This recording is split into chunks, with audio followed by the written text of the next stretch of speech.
परंतु त्यांचं दायित्व मोठ्यापर्यंत असल्यामुळे अध्यक्ष महोदय बोलू द्या, नाही तर आम्हाला बाहेर काढून द्या। सन्माननीय अध्यक्ष महोदय, सुरुवातीला माझं नाव आपण बोललं पाहिजे। इगतपुरी मतदारसंघातील आमदार हिरामन खोसकर इगतपुरी मतदारसंघ। सन्माननीय अध्यक्ष महोदय, माझ्या इगतपुरी मतदारसंघातील जनतेचा, कार्यकर्त्याचा व नेत्यांचा मनापासून आभार मानतो व माझ्या लाडके नेत्याचा अजितदादा असतील, मुख्यमंत्री असतील, शिंदे साहेब असतील यांचं अभिनंदन करतो आणि राज्यपाल महोदयाच्या अभिभाषणावर बोलण्यासाठी मी सुरुवात करतो।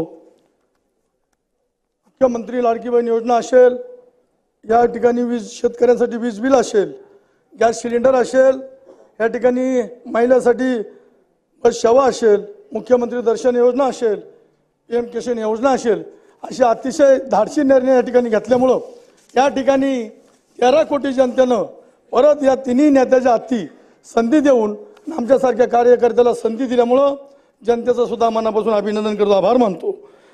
अध्यक्ष महोदय, माझ्या मतदारसंघामध्ये बाळासाहेब ठाकरे मुख्यमंत्री सडक योजना मुंबई ते नागपूर अतिशय या ठिकाणी 20 घंटे लागायचे नागपूर ते मुंबईला जाताना, आता फक्त 7 घंट्यामध्ये या ठिकाणी मुंबईला आपण जातोय। परंतु या ठिकाणी गेल्या महिनाभरामध्ये हा रस्ता चालू होतोय। माझ्या मतदारसंघामध्ये साहेब अध्यक्ष महोदय अनेक छोटे मोठे या ठिकाणी रस्त्याचे काम त्यावेळेस काम सुरू असताना त्या छोटे मोठे जिल्हा परिषद रस्ते त्या ठिकाणी आपण ते रस्ते करून देण्याचं कबूल केलं, परंतु रस्ते झाले नसल्यामुळे शेतकऱ्याला या ठिकाणी फार मोठ्या प्रमाणात अडचण येते। त्या ठिकाणी शेतकऱ्यांचे काही पैसे राहिले त्यावेळेस ऊस असेल, भाजीपाला असेल, ज्या वेळेस पंचनामा झाला त्या पंचनाम्यामध्ये ते पिकं त्या ठिकाणी पीक जरा लावले, परंतु त्याचे सुद्धा पैसे मिळाले नाही। अध्यक्ष महोदय, काल मी या ठिकाणी अवतीच्या मुद्द्यावर बोललो।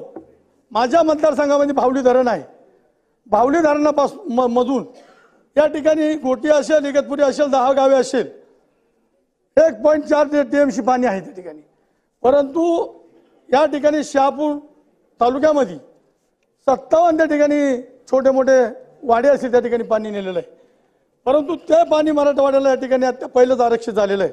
अध्यक्ष महोदय, माझी विनंती आहे, शासन आपल्याला त्या ठिकाणी पाणी द्यावंच लागेल, परंतु तेवढ्या खर्चामध्ये जर त्या ठिकाणी शहापूर परिसरामध्ये धरण बांधून तिथल्या 97 गावाला पाणी दिलं तर आमचा तालुका त्या ठिकाणी वंचित राहणार नाही, मराठवाड्याचं ते पाणी पुरेल।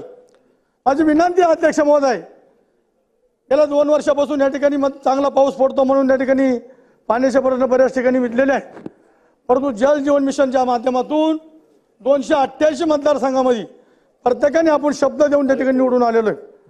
त्या ठिकाणी कॉन्ट्रॅक्टरकडून काम करून घेतलेलं आहे, परंतु त्यांचं दायित्व मोठ्यापर्यंत असल्यामुळे अध्यक्ष महोदय बोलू द्या, नाही तर आम्हाला बाहेर काढून द्या। बोलून देते नाही तुम्ही लवकर, काय आपल्याला 4 अध्यक्ष महोदय, त्या ठिकाणी मोठ्या प्रमाणात दायित्व असल्यामुळे पुढचे काम चालू होते नाही। माझी विनंती आहे की तो दायित्व त्या ठिकाणी दायित्व द्यावा आणि उर्वरित काम करून घ्यावा। अध्यक्ष महोदय, माझ्या मतदारसंघामध्ये किकवी धरण आहे, परंतु धरणामध्ये गेलेलं बुडी क्षेत्र, काही शेतकऱ्यांना वेगळा भाव, काही शेतकऱ्यांना वेगळा भाव। माझं एकच विनंती आहे की जे बुडी क्षेत्र असेल ते सर्वांना मूल्यांकन प्रमाणे त्या ठिकाणी त्यांना त्या ठिकाणी निधी मिळावा, या किंमत मिळावा। त्या ठिकाणी त्या किकवी धरणासाठी जे काही निधी लागणार आहे तो निधी देऊन जर काम केलं तर नाशिक असेल, मराठवाडा असेल, त्या ठिकाणी पाणी उपलब्ध होऊन त्या ठिकाणी चांगल्या पद्धतीने त्या ठिकाणी शेतकऱ्याचा प्रश्न असेल, पिण्याच्या पाण्याचा त्या ठिकाणी 100% प्रश्न सुटेल। अध्यक्ष महोदय, माझी विनंती आहे की माझ्या मतदारसंघामध्ये MIDC एरियात मोठ्या प्रमाणात आहे। आज आपण बघितलं प्रत्येकाच्या मतदारसंघामध्ये तरुणांनी अतिशय चांगलं काम केलेलं आहे। या ठिकाणी बेरोजगार मुलं आहेत, त्यांच्यासाठी कुठेतरी आपण गेलं, माझ्या मतदारसंघात 45 या ठिकाणी कंपनी आहे, परंतु सगळे महाराष्ट्रातल्या बाहेरचे ते मुलं काम करत आहेत। ज्या ठिकाणी स्थानिक मुलं काम करत आहेत त्यांना 10-10 वर्ष झाले कॉन्ट्रॅक्टर पद्धतीवर काम करत, त्या ठिकाणी ते मशिनरी चालवत आहे। माझी विनंती आहे त्या ठिकाणी समिती नेमून त्या कंपनीचं ऑडिट करून त्या जे मुलं जे काही मशिनरीवर काम करतात त्यांना कंपनी मार्फत त्यांना त्या ठिकाणी न्याय द्यावा, त्यांना कायमस्वरूपी त्या ठिकाणी हे करावं। अध्यक्ष महोदय माझी विनंती लाडक्या बहिणीच्या माध्यमातून आपण बहिणी खुश केलेल्या आहेत, पण उमेद गटाच्या माध्यमातून आपल्या लाडक्या बहिणी अतिशय महाराष्ट्रामध्ये 62,000 महिला त्या ठिकाणी उमेद गटाच्या माध्यमातून काम करताय. 5,000 रुपये त्या ठिकाणी मानधन आहे. त्यांना आत्ताच्या महागाच्या माध्यमातून त्यांना जर 15,000 जर मानधन केलं तर अनेक त्या ठिकाणी छोटे मोठे पर्यटनाच्या माध्यमातून सुटतील. माझी विनंती आहे अध्यक्ष महोदय, माझ्या मतदारसंघाला 19 सालापासून त्यांनी मांडतोय. अजितदादांनी मला कुठलंही काही कमी केलं नाही. शासनाने याची नोंद अध्यक्ष महोदय माझी विनंती अध्यक्ष महोदय, परंतु आदिवासी भागाचा जो स्थलांतर होतो, वारंवार मी या ठिकाणी बोलतोय, स्थलांतर थांबवण्यासाठी ओळख नेवण आहे, एक ठिकाणी 8 ओळख नेवण आहे, 5 साठवण तलाव आहे, त्याच्यासाठी निधी उपलब्ध करून दिले तर माझ्या मतदारसंघातला तो काही स्थलांतर होतो तो स्थलांतर थांबेल.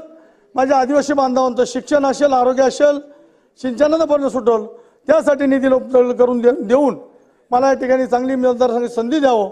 अजितदादा आपलं अभिनंदन करतो, त्या लाठीमधून मला वाचवलं आणि या ठिकाणी महायुतीमध्ये काम करण्यास संधी दिली, त्याबद्दल दादाचं मनापासून अभिनंदन करून आभार मानतो. माझं थांबवतो. जय हिंद.